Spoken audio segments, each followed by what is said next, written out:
大家好，今天我们来说安提基特拉机械之谜啊。这个安提基特拉机械是一个100多年前考古发现的古代黑科技啊，是由30多个齿轮组成的精密的机械装置，制作年代应该是公元前80年左右啊，也就是2000多年前的铜制插动齿轮机械啊，而且非常小巧，大概相当于平板电脑大小。总共超过30个齿轮。当借由一个曲柄输入一个日期啊，机械就可以算出日月或行星等其他天体的位置。因为机械是以地球表面观测者为参考坐标，因此该机械是基于地心说制作无疑啊。机械有3个转盘，一个在前方，另外2个在后方啊。前方转盘有2个同心圆刻度，外围刻度是基于天狼周期的365天古埃及历法，内圈刻度是古希腊的黄道带符号，并且以角度区分啊。机械的转盘可以取下每4年补润，面板的转盘可能至少有3个指针，第一个指针指示日期，另外2个则分别指示太阳和月球的位置。前方转盘的第2功能则是有一个月球的球形啊，作为月相指示。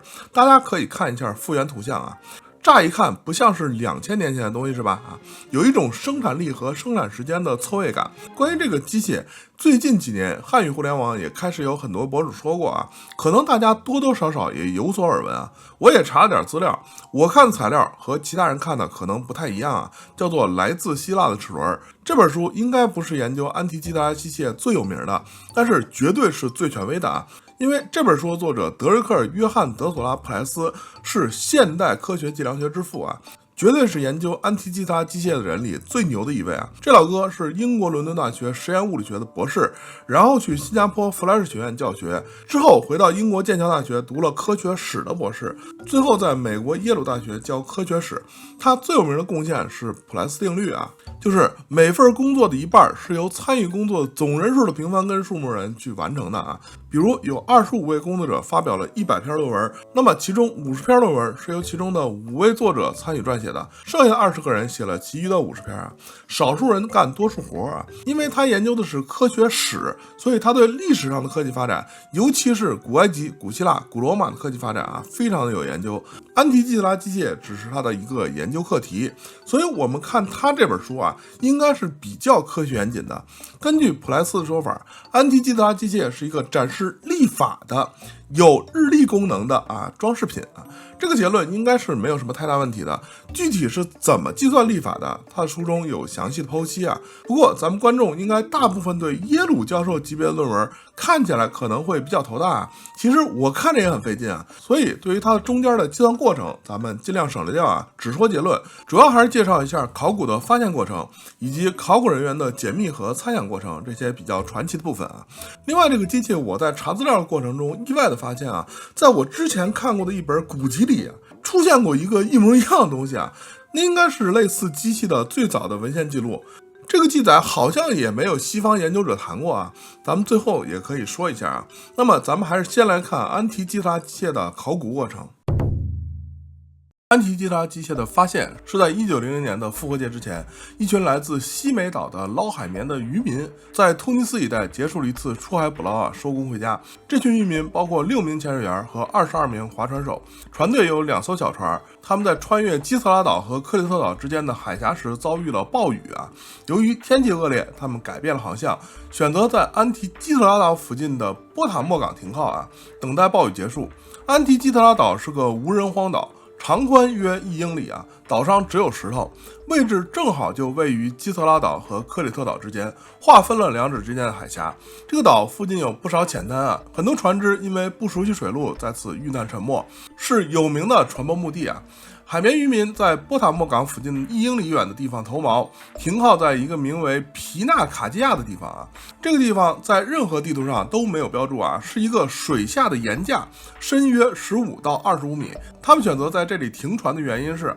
来都来了啊，索性就等风暴过后潜水探索一下这个岩架，因为他们是捞海绵的。如果这个从没来过的水域有海绵产出啊，这块地就成了新开辟的独占海域啊，以后也可以来这里采海绵。潜水员之一的埃利亚斯下潜到约42米的深度的时候，发现了一艘巨大的沉船躺在海底，长度大概是50米啊，船上滚落着很多安瓶啊，地中海人用来装圣香油或者圣血啊，显然沉船相当古老。而且不止如此啊，船上明显有着值钱的宝藏，潜水员很容易发现了一堆青铜和大理石雕像以及其他物品。这些物品由于海洋沉积物几乎无法辨认，埃利亚斯从其中的一尊青铜雕像上取回了一块右臂的碎片。西美岛船队的队长德米特里奥斯随后再次下潜，将沉船所在地进行了粗略的测量和定位。之后，船队开心地回到了西美岛准备打捞这条宝船。关于如何处理这艘宝船的问题船长决定向当局报备而不是作为一次私人寻宝活动。因为船中大量的艺术品很难找到买家，自己的船队也缺乏考古打捞的能力他们只能带着那只青铜手臂前往雅典。1900年11月6日，他们找到了西美岛本地人雅典大学考古学教授奥伊克诺木还有政府教育部长斯皮里东斯塔伊斯经过粗略鉴定，当局决定为海绵渔民发现的宝藏提供相应的资金奖励，而且提供一艘希腊海军的舰船和起重设备陪他们一起打捞，还任命渔民们的朋友奥伊克诺木教授为官方的考古学家，随船进行监督操作关于这次考古远征的报道随即在报纸发布渔民们的故事也被广为报道。由于天气不佳，直到11月24日，渔民们和奥伊克诺夫教授乘坐的运输船米莱卡号才到达现场。然而到了之后才发现米莱卡号太大了，无法在布满浅滩的海面上靠岸，所以不得不在11月27日让米莱卡号返回，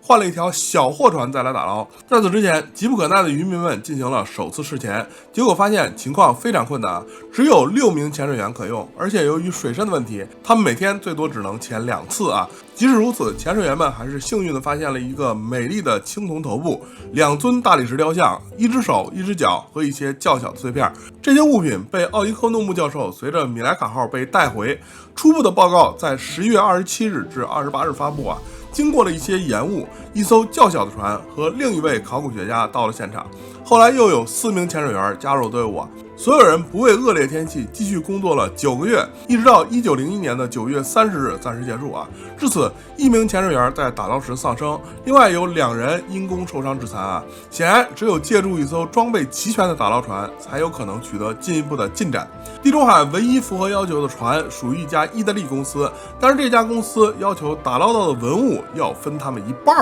这个要求在希腊被法律明文禁止，所以几经商讨无果，最终政府出资以15万希腊德拉克马奖励了海绵渔民们，结束了这次打捞的行动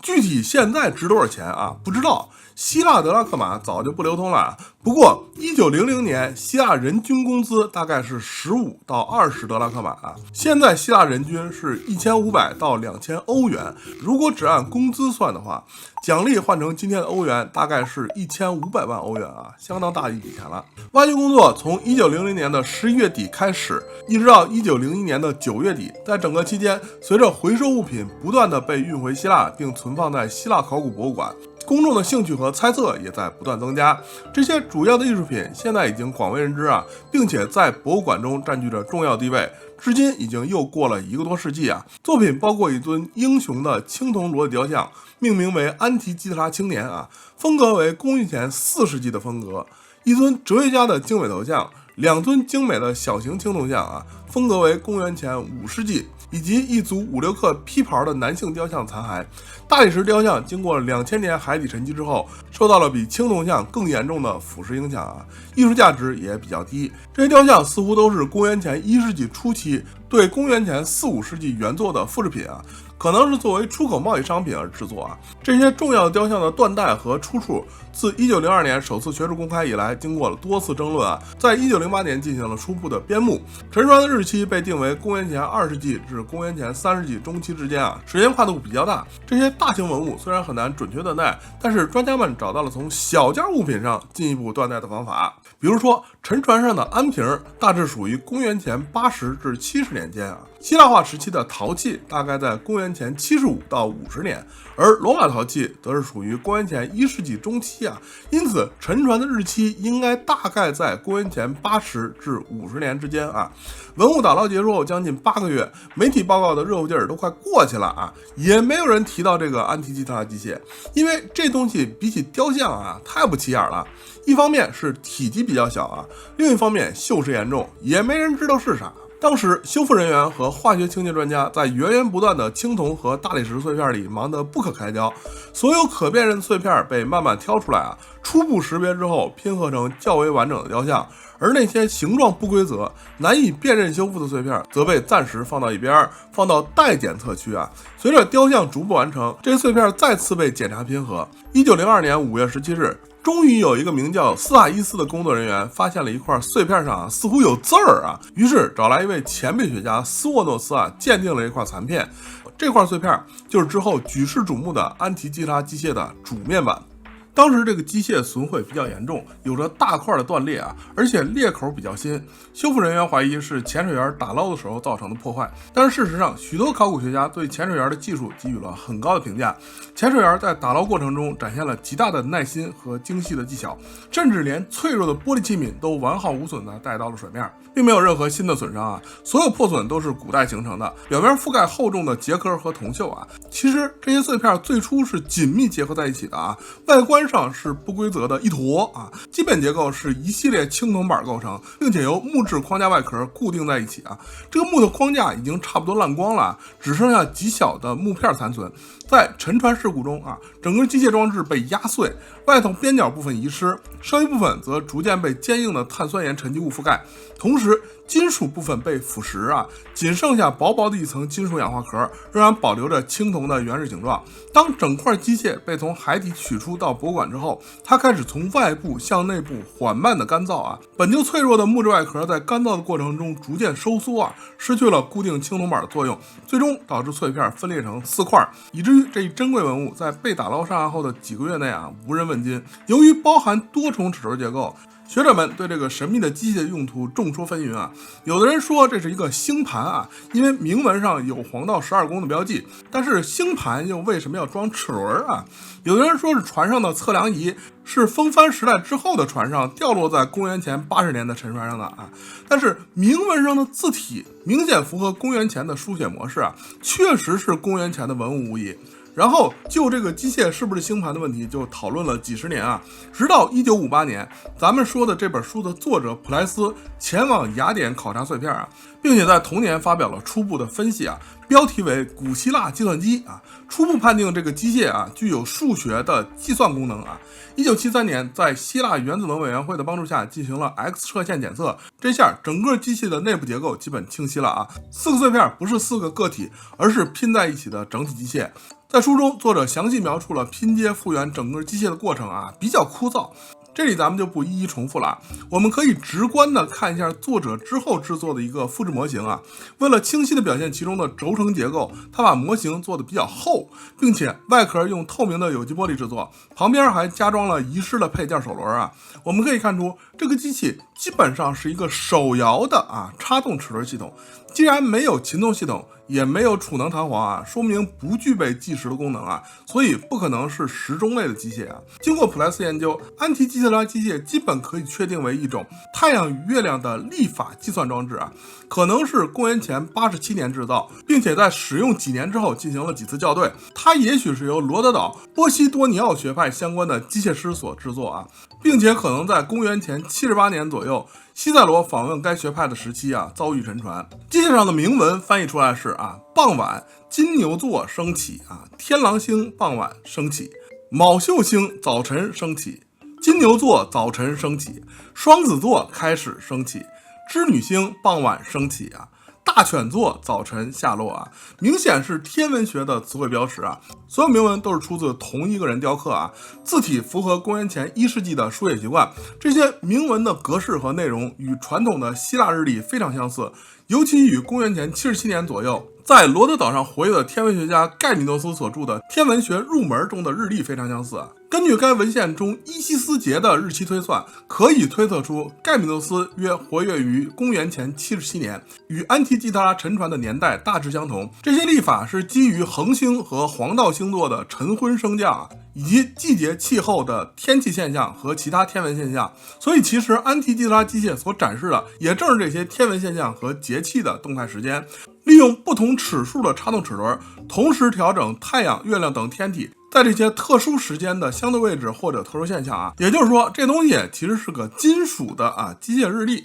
齿轮的使用可以追溯到公元前的阿基米德时代，但是它通常只与齿条和螺旋装置简单的结合使用啊，而且大部分只是在文献记载里出现。现在突然冒出这么个精密复杂的齿轮组合实物啊，就让人们有很强的不现实感。我们印象中都是到达芬奇的文艺复兴时期啊，这类机械才大量出现。这就要说到所谓的文艺复兴是在复兴什么文艺啊？没有错，文艺复兴复兴的正是古希腊的社会环境啊。在公元前1世纪，有很多古希腊的典籍介绍类似的技术啊，比如公元前1世纪的政治家西塞罗曾经有过对阿基米德天球仪的一段描述啊，我给大家念一下啊。我记得在加尤斯·苏尔皮修斯·加路斯的生平中有一件事，他是一个学识渊博的人，正如你们所知道的，当时有类似现象被报道啊。他恰好在他的同僚马库斯·马尔凯卢斯的家中，他命令取出天球仪，这是马尔凯卢斯的祖父从希腊库扎带回来的啊。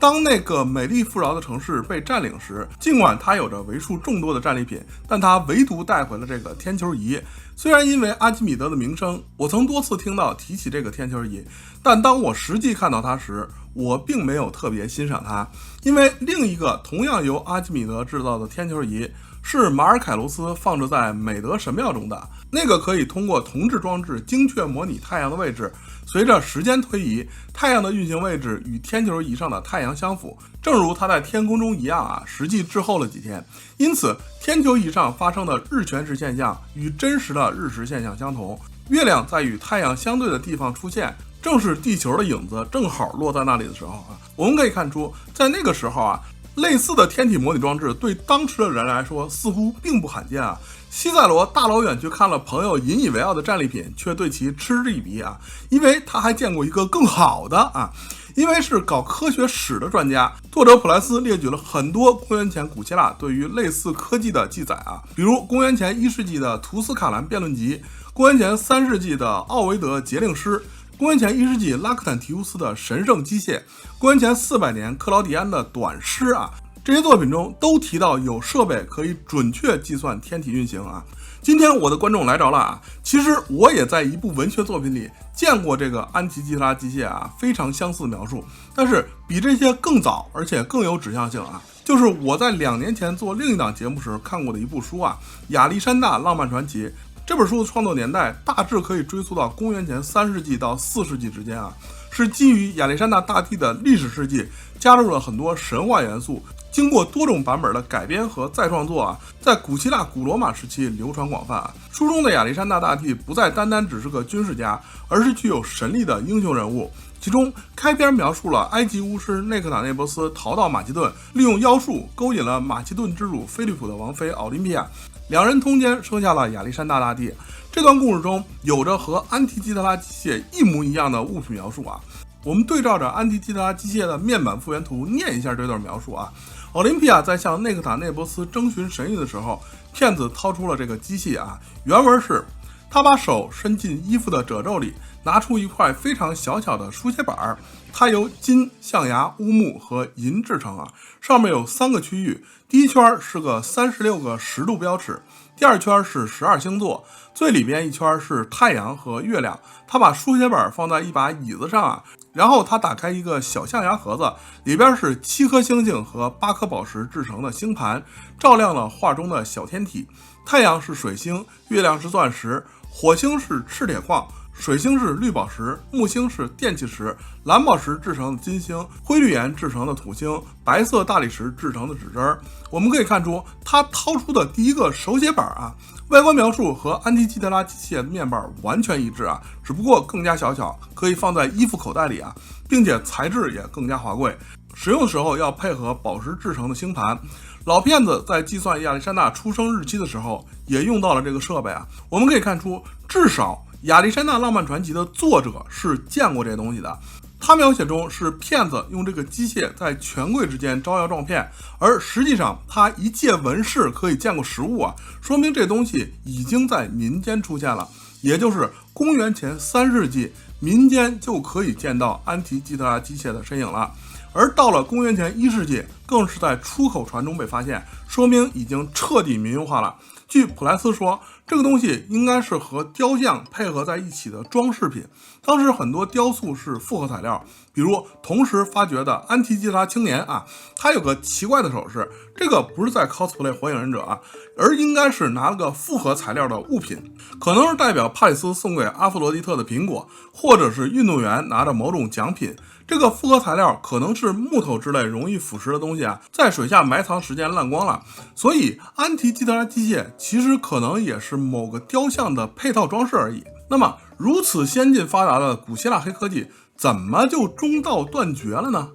其实从历史里很容易找到答案啊。古希腊被古罗马分化蚕食之后，文化和科技是有一定传承的啊。童话继承到了古罗马，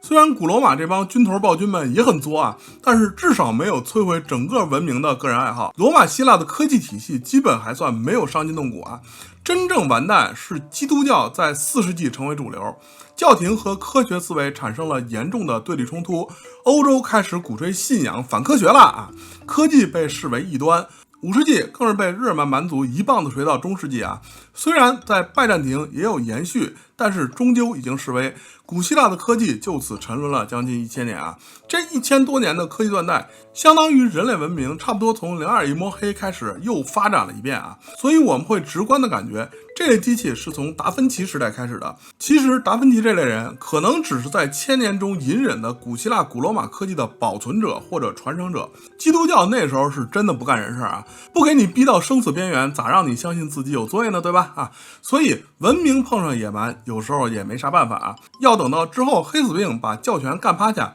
文艺复兴宗教改革，人类文明才得以正常的发展。关于这些古希腊的古科技啊，比如阿基米德的水位螺旋，赫伦的蒸汽风机，卡特西比乌斯的水钟，还有达芬奇时代的文艺复兴的种种黑科技啊，我们之后有机会再做影片给大家讲解啊。总来说，这个安提基特拉机械的设计非常符合阿基米德设计天文仪器的传统，它通过罗德岛文化传播到伊斯兰世界，并在那里演化出了类似的齿轮装置。之后在欧洲中世纪得到发展，成为大天文钟和相关机械装置的先驱。这些科技最终对科学革命和工业革命产生了至关重要的影响啊！因此这件独特的文物不仅是现存最古老的科学技术遗物，也是我们从古代欧洲获得的唯一的复杂机械装置啊！彻底改变了我们对古希腊文明的看法，并且让我们看到人类历史通向现代文明更为连续的发展脉络啊！那么大家对古希腊文明有没有燃起一点点兴趣呢？我是上帝青年小怪兽，我们下期再见。